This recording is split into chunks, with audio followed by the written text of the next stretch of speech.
Book 3. Hail, holy light, offspring of heaven, firstborn, or of the eternal, co-eternal beam, may I express thee unblamed.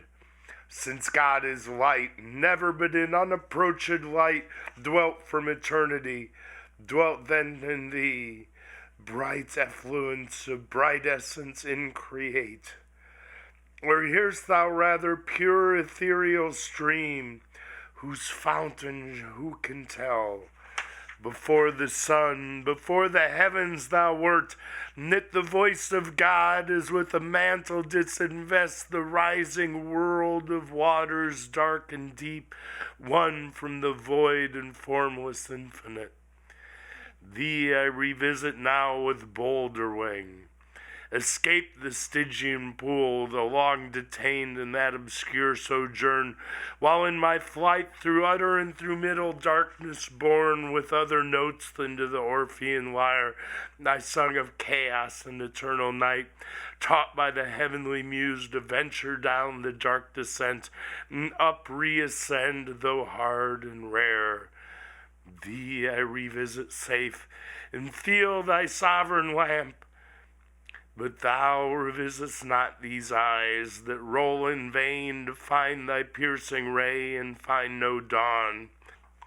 So thick a drop serene hath quenched their orbs, or dim suffusion veiled. And yet not the more seaside to wander where the muses haunt, clear spring or shady grove or sunny hill, smit with the love of sacred song.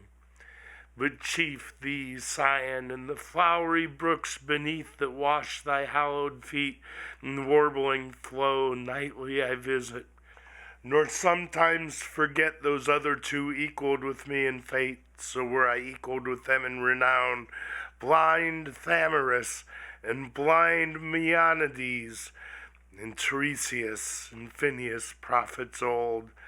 Then feed on thoughts that voluntary move harmonious numbers, as the wakeful bird sings darkling and in shadiest covert hid tunes her nocturnal note. Thus with the year seasons return, but not to me returns day, or the sweet approach of even or morn, or sight of vernal bloom, or summer's rose, or flocks, or herds, or human face divine. But cloud instead and ever-during dark surrounds me, from the cheerful ways of men cut off, and for the book of knowledge fair presented with a universal blank of nature's works to me expunged and raised, and wisdom at one entrance quite shut out. So much the rather thou, celestial light, shine inward, and the mind through all her powers irradiate, there plant eyes, all mist from thence purge and dispense, that I may see and tell of things invisible to mortal sight. Now had the Almighty Father from above, from the pure empyrean where he sits high throned above all height, bent down his eye, his own works and their works at once to view. About him all the sanctities of heaven stood thick as stars, and from his sight received beatitude past utterance. On his right the radiant image of his glory sat, his only Son. On earth he first beheld our two first parents, yet the only two of mankind, in the happy garden placed, reaping immortal fruits of joy and love, uninterrupted joy, unrivaled love, in blissful solitude. He then surveyed hell and the gulf between, and Satan there coasting the wall of heaven on this side night in the dun air sublime, and ready now to stoop with wearied wings and willing feet on the bare outside of this world, that seemed firm land embosomed without firmament, uncertain which, in ocean or in air. Him God beholding from his prospect high, wherein past, present, future he beholds, thus to his only Son foreseeing spake. only begotten Son, seest thou what rage transports our adversary, whom no bounds prescribe, no bars of hell, nor all the chains heaped on him there, nor yet the main abyss wide interrupt can hold. So bent he seems on desperate revenge, that shall redound upon his own rebellious head.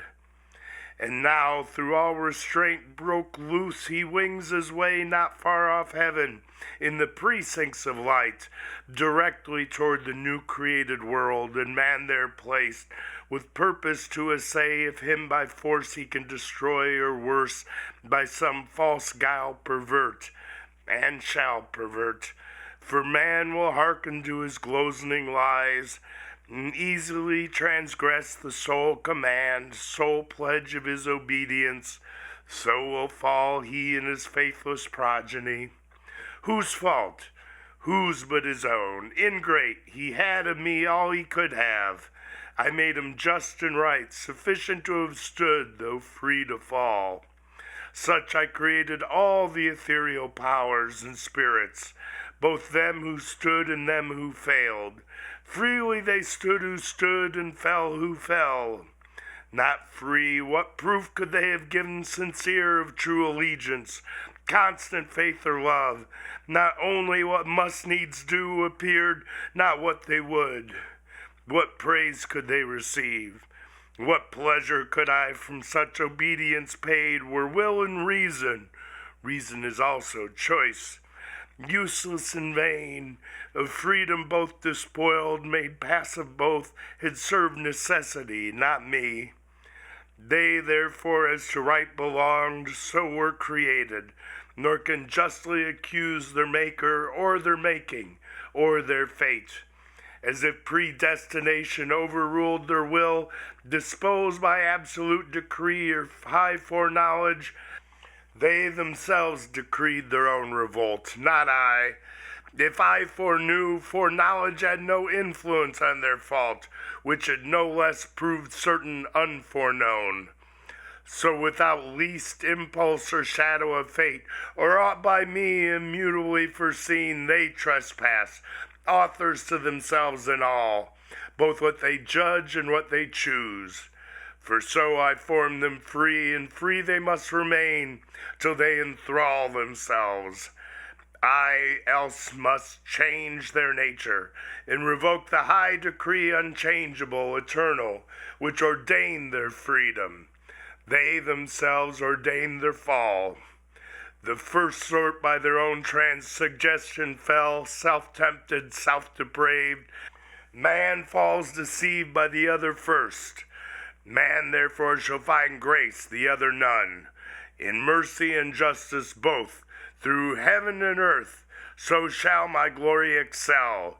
But mercy first and last shall brightest shine. Thus while God spake, ambrosial fragrance filled all heaven, and in the blessed spirits elect new sense of joy ineffable diffused. Beyond compare, the Son of God was seen most glorious. In him all his Father shone substantially expressed, and in his face divine compassion visibly appeared, love without end, and without measure grace, which uttering thus he to his Father spake. O Father, gracious was that word which closed thy sovereign sentence, that man should find grace, for which both heaven and earth shall high extol thy praises, with the innumerable sound of hymns and sacred songs, wherewith thy throne and compass shall resound the ever blessed. For should man finally be lost, should man thy creature loved so late, thy youngest son fall circumvented thus by fraud, though joined with his own folly, that be far from thee. That far be from thee, Father, who art judge of all things made, and judgest only right.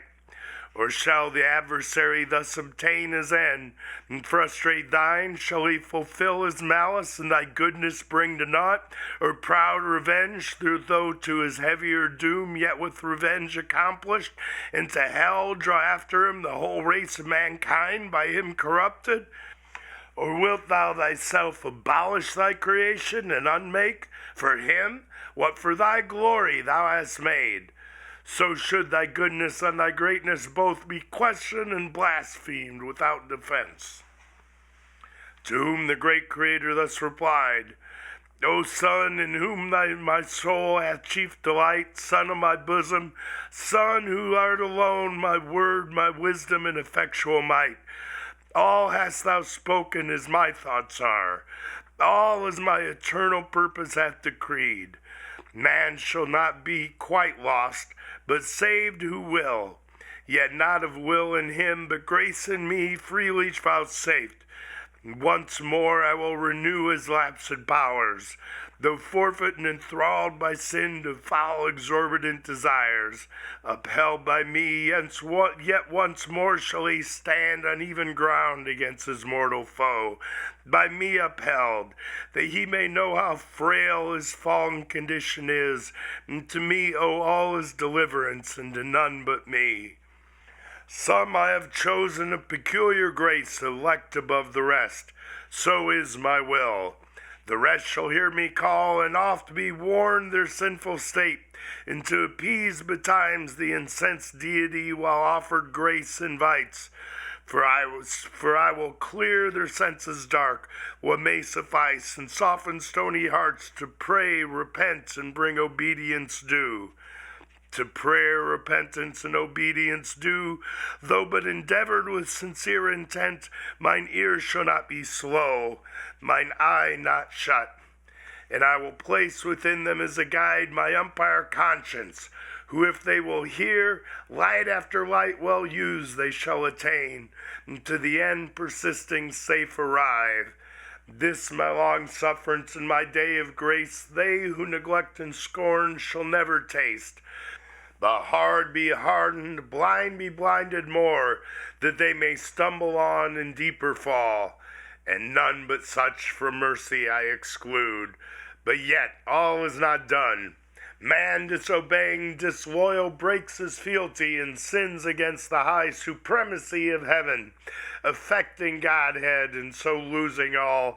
To expiate his treason hath naught left, but to destruction sacred and devote, die he or justice must, unless for him some other able and is willing pay the rigid satisfaction, death for death.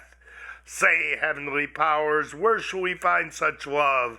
Which of ye yet will be mortal to redeem man's mortal crime, and just the unjust to save? Dwells in all heaven charity so dear? He asked, but all the heavenly choir stood mute, and silence was in heaven. On man's behalf, patron and intercessor, none appeared, much less that durst upon his own head draw the deadly forfeiture and ransom set. And now without redemption all mankind must have been lost, adjudged to death and hell by doom severe, had not the Son of God, in whom the fullness dwells of love divine, his dearest mediation thus renewed. Father, thy word is past, man shall find grace. And shall grace not find means that finds her way, the speediest of all winged messengers, to visit all thy creatures, and to all comes unprevented, unimplored, unsought? Happy for man so coming, for he her aid can never seek, once dead in sins and lost. Atonement for himself and offering meet, indebted or undone, hath none to bring. Behold me then, me for him, life for life I offer, on me let thine anger fall, account me man. I for his sake will leave thy bosom, and this glory next to thee freely put off, and for him lastly die, well pleased. On me let death wreak all his rage. Under his gloomy power I shall not long lie vanquished. Thou hast given me to possess life in myself forever. By thee I live, though now to death I yield. Nem is due all that of me can die. Yet that death paid, thou wilt not leave me in the loathsome grave as prey, nor suffer my unspotted soul forever with corruption there to dwell. But I shall rise victorious, and subdue my vanquisher, spoiled of his vaunted spoil. Death his death's wound shall then receive, and stooping glorious, of his mortal sting disarmed. I, through the ample air in triumph I shall lead death captive, maugre hell, and show the powers of darkness bound. Thou at the sight pleased out of heaven shalt thou look down and smile, while by thee raised I ruin all my foes, death last, and with his carcass glut the grave. Then with the multitude of my redeemed shall enter heaven long absent, and return, Father, to see thy face, wherein no cloud of anger shall remain, but peace assured and reconcilement. Wrath shall be no more thenceforth, but in thy presence joy entire. His words here ended, but his meek aspect silent yet spake, and breathed immortal love to mortal men, above which only shone filial obedience. As a sacrifice glad to be offered, he attends the will of his great Father.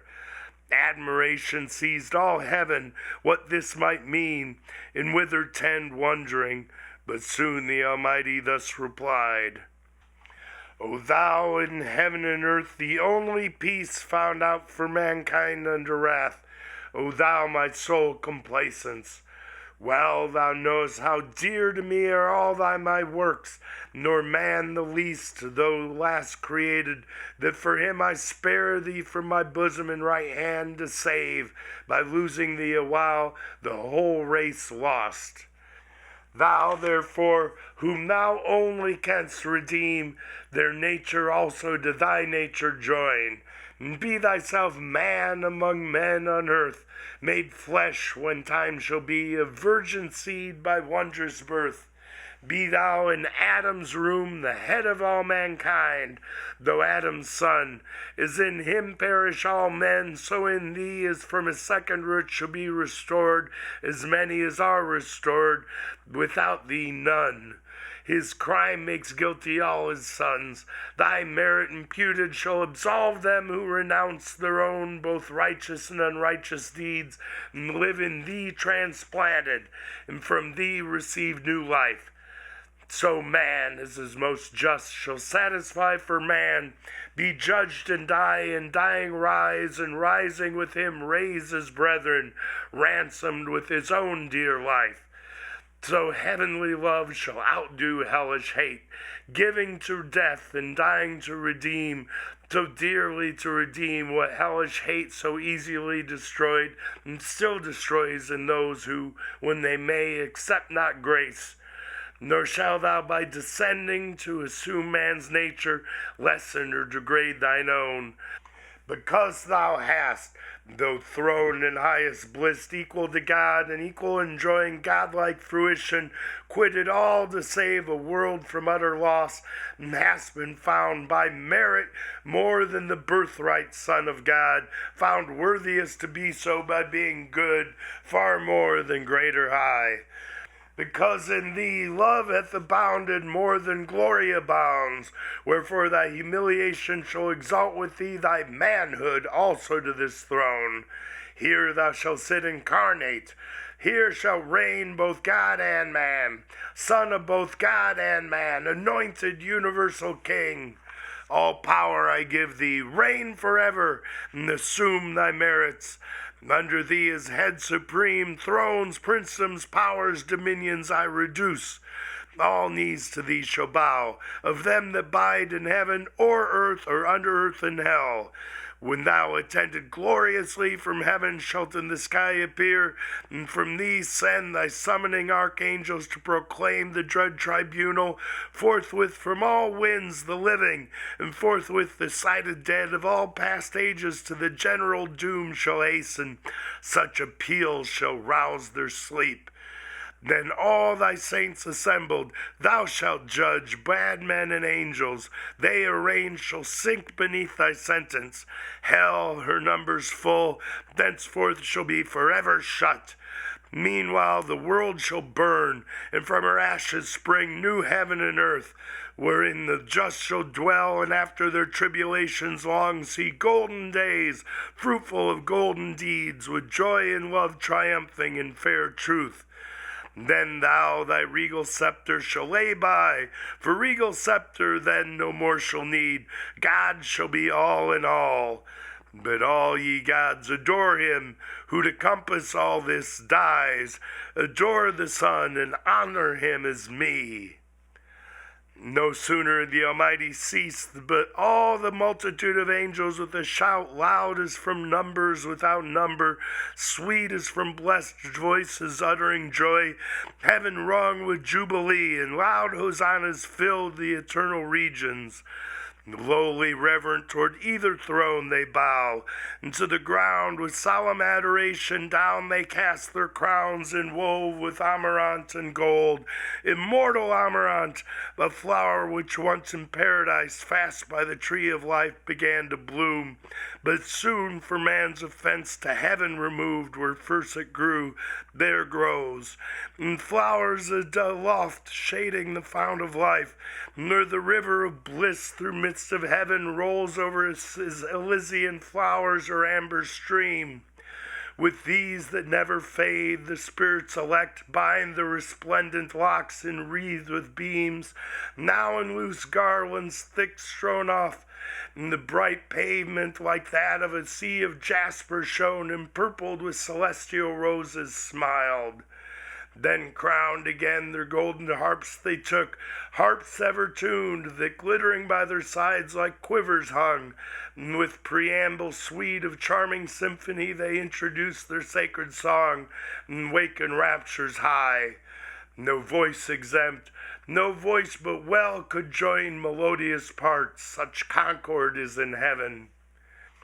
Thee, Father, first they sung, omnipotent, immutable, immortal, infinite, eternal King, thee, author of all being, fountain of light, thyself invisible amidst the glorious brightness where thou sittst throned inaccessible. But when thou shadest the full blaze of thy beams, and through a cloud drawn about thee like a radiant shrine, dark with excessive bright thy skirts appear, yet dazzle heaven, that brightest seraphim approach not, but with both wings veil their eyes. Thee, next they sang, of all creation first, begotten Son, divine similitude, in whose conspicuous countenance, without cloud made visible, the Almighty Father shines, whom else no creature can behold. On thee impressed the effulgence of his glory abides, transfused on thee his ample spirit rests. He, heaven of heavens, and all the powers therein, by thee created, and by thee threw down the aspiring dominations. Thou that day thy dreadful fathers thunder did not spare, nor stop thy flaming chariot wheels that shook heaven's everlasting frame, while o'er the necks thou drovest of warring angels disarrayed.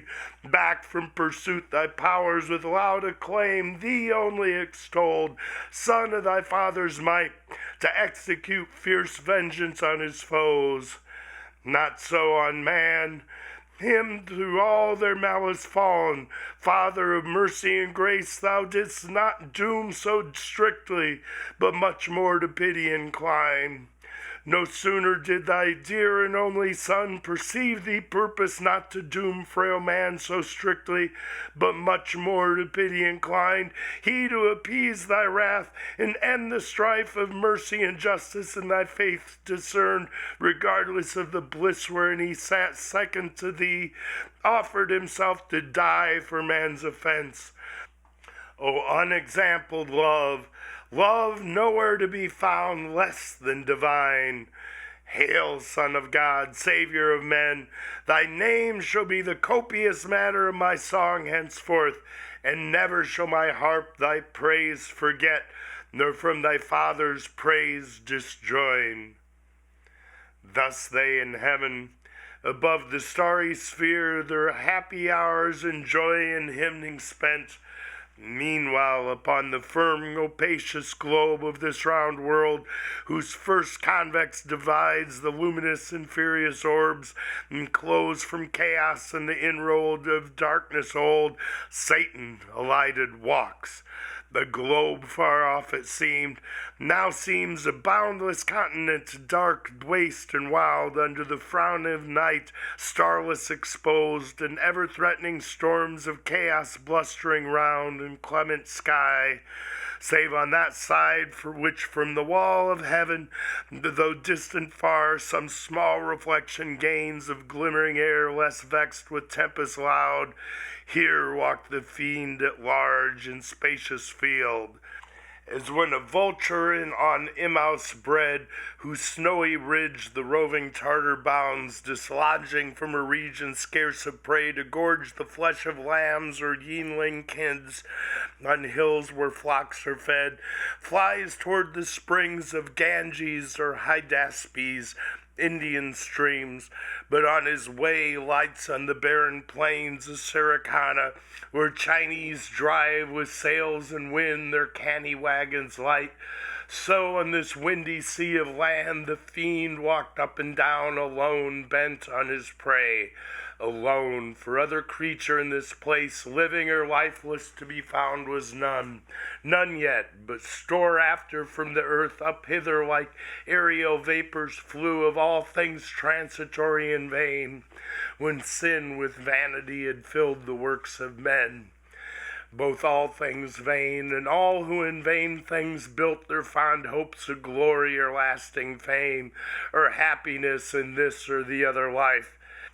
All who have their reward on earth, the fruits of painful superstition and blind zeal, not seeking but the praise of men, here find fit retribution, empty as their deeds.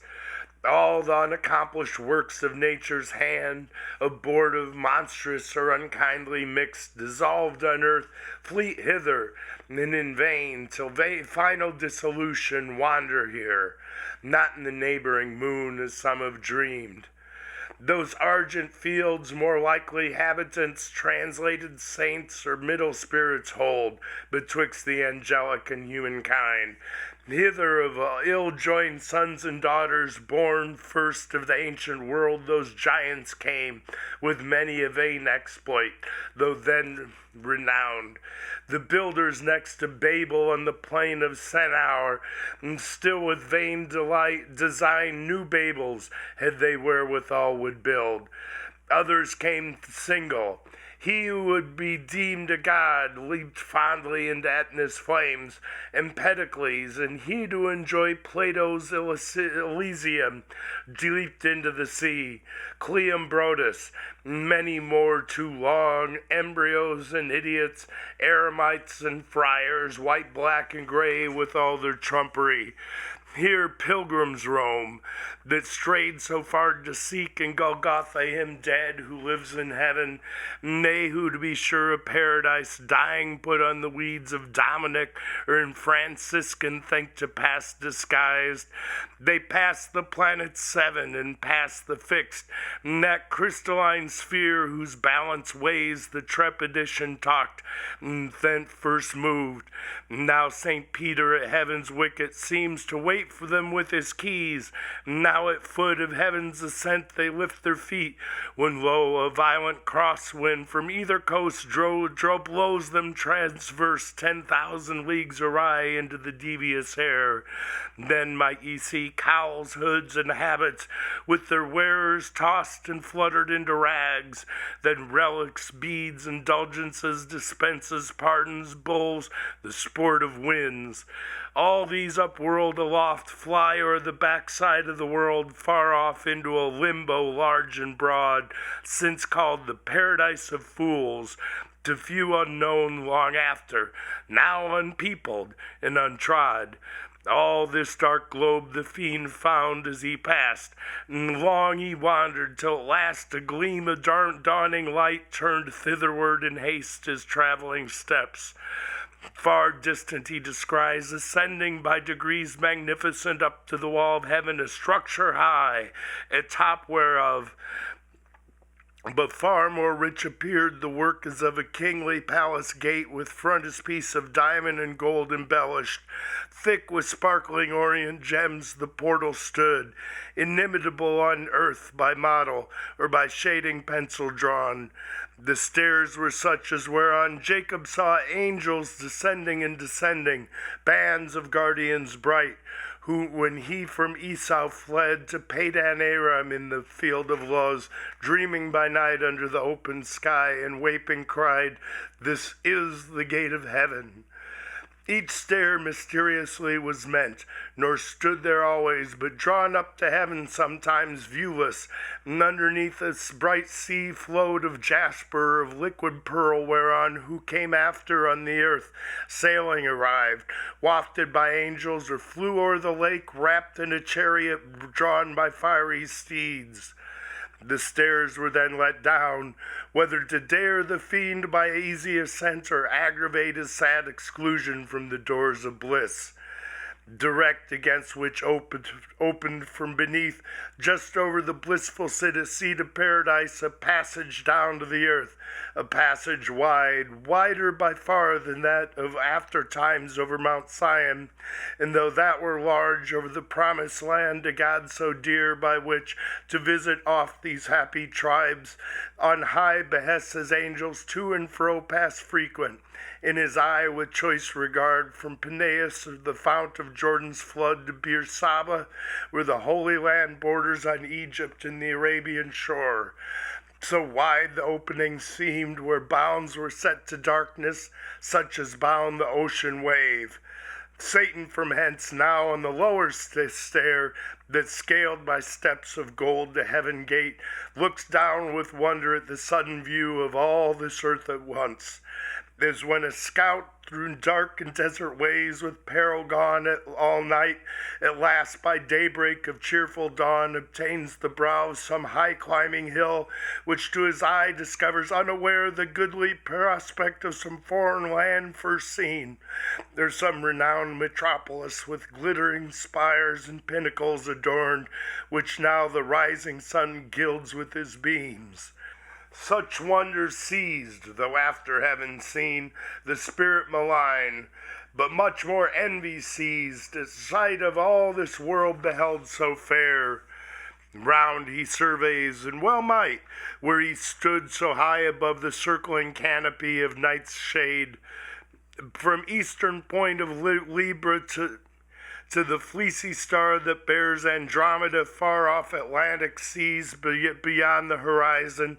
Then from pole to pole he views in breadth, and without longer pause, down right to the world's first region throws his flight precipitant, and winds with ease through the pure marble air his oblique way amongst innumerable stars, that shone stars distant, but nigh hand seemed other worlds, or other worlds they seemed, or happy owls, like those Hesperian gardens famed of old, fortunate fields and groves and happy vales, thrice happy isles, but who dwelt happy there he stayed not to inquire. Above them all the golden sun in splendor likest heaven allured his eye. Thither his course he bends through the calm firmament, but up or down, by center or eccentric, hard to tell, or longitude, where the great luminary aloof the vulgar constellations thick, that from his lordly eye keep distance due, dispenses light from far. They, as they move their starry dance in numbers that compute days, months, and years, toward his all-cheering lamp turn swift their various motions, or are turned by his magnetic beam, that gently warms the universe, and to each inward part with gentle penetration, though unseen, shoots invisible virtue even to the deep. So wondrously was set his station bright. There lands the fiend, a spot like which perhaps astronomer in the sun's lucent orb through his glazed optic tube yet never saw. The place he found beyond expression bright, compared with aught on earth, metal or stone. Not all parts like, but all like and formed with radiant light, as glowing iron with fire. If metal, part seemed gold, part silver clear. If stone, carbuncle most, or chrysolite, ruby or topaz, to the 12 that shone in Aaron's breastplate. And a stone besides that stone imagined rather oft than elsewhere seen, that stone, or like to that which here below philosophers in vain so long have sought, in vain, though by their powerful art they bind volatile Hermes, and call up unbound in various shapes old Proteus from the sea, drained through a limbic to his native form. What wonder then if fields and regions here breathe forth elixir pure, and rivers run potable gold, when with one virtuous touch the alchemic sun, so far from us remote, produces with terrestrial humor mixed here in the dark so many precious things of color glorious and effect so rare. Here matter new to gaze, the devil met undazzled, far and wide his eye commands, for sight no obstacle found here, nor shade, but all sunshine, as when his beams at noon culminate from the equator, as they now shot upward still direct, whence no way round shadow from body opaque can fall, in the air nowhere so clear, sharpened his visual ray to objects distant, whereby he soon saw within ken a glorious angel stand, the same whom John also saw in the sun. His back was turned, but not his brightness hid. Of beaming sunny rays the golden tiara circled his head, nor less his lock behind, illustrious on his shoulders, fledged with wings, lay waving round. On some great charge employed he seemed, or fixed in cogitation deep. Glad was the spirit and pure, as now in hope to find who might direct his wandering flight to paradise, the happy seat of man, his journey's end and our beginning woe. But first he cast to change his proper shape, which else might work him danger or delay. Now a stripling cherub he appears, not of the prime, yet such as in his face yon youth smiled celestial, and to every limb suitable grace diffused, so well he feigned. Under a coronet his flowing hair and curls on either cheek played. Wings he wore, on many a colored plume sprinkled with gold, his habit fit for speed succinct, and held before his decent steps a silver wand. He drew not nigh unheard. The angel bright, ere he drew nigh, his brilliant visage turned, admonished by his ear, and straight was known the archangel Uriel, one of the 7 who in God's presence nearest to his throne stands ready at command. Then are his eyes that run through all the heavens, or down to the earth bear his swift errands over moist and dry, over sea and land. Him Satan thus accosts. Uriel, for thou of those 7 spirits that stand in sight of God's high throne, glorious bright, the first art wont his great authentic will interpreter through highest heaven to bring, where all his sons thy embassy attend, and here art likest by supreme decree like honor to obtain, and as his eye to visit oft this new creation round. Unspeakable desire to see and know all his wondrous works, but chiefly man, his chief delight and favor, him for whom all these his works so wondrously ordained, hath brought me from the choirs of cherubim alone thus wandering. Brightest seraph, tell in which of all these shining orbs hath man his fixed seat, or fixed seat hath none, but all these shining orbs his choice to dwell, that I may find him, and with secret gaze or open admiration him behold, on whom the great Creator hath bestowed worlds, and on whom hath all these graces poured, that both in him and all things as is meet, the universal Maker we may praise, who justly hath driven out his rebel foes to deepest hell, and to repair that loss created this new happy race of men to serve him better. Wise are all his ways. So spake the false dissembler unperceived, For neither man nor angel can discern hypocrisy, the only evil that walks invisible, except to God alone, by his permissive will through heaven and earth. And oft though wisdom wakes, suspicion sleeps, reigns her charge, while goodness thinks no ill where no ill seems. Which now for once beguiled Uriel, though regent of the sun, and held the sharpest sighted spirit in all of heaven, who to the fraudulent impostor foul, in his uprightest answer thus returned: Fair angel, thy desire which tends to know the works of God, thereby to glorify the great workmaster, leads to no excess that reaches blame, but rather merits praise the more it seems excess, that led thee hither from thy imperial mansion thus alone, to witness with thine eyes what some perhaps contented with report here only in heaven. For wonderful indeed are all his works, pleasant to know, and worthiest to be all had in remembrance always with delight. But what created mind can comprehend their number, or the wisdom infinite that brought them forth, but hid their causes deep? I saw when it is whirled, the formless mass, the world's material mold came to a heap. Confusion heard his voice, and wild uproar stood vast infinitude confined, till at his second bidding darkness fled, light shone, and order from disorder sprung. Swift to their several quarters haste then the cumbrous elements, earth, flood, air, fire, and the ethereal quintessence of heaven flew upward, spirited with various forms that rolled orbicular, and turned to stars numberless as thou seest, and how they move. Each at his place appointed, each his course, the rest in circuit walls, this universe. Look downward on that globe whose hither side with light from thence, though but reflected, shines. That place is earth, the seat of man. That light is day, which else the other hemisphere night would invade. But there the neighboring moon, so call that opposite fair star, her aid timely interposes, and her monthly round still ending, still renewing through mid-heaven, with borrowed light her countenance triform, hence fills and empties to enlighten the earth, and in pale dominion checks the night. That spot to which I point is paradise, Adam's abode, those lofty shades his bower. Thy way thou cannot miss, nor me mine requires.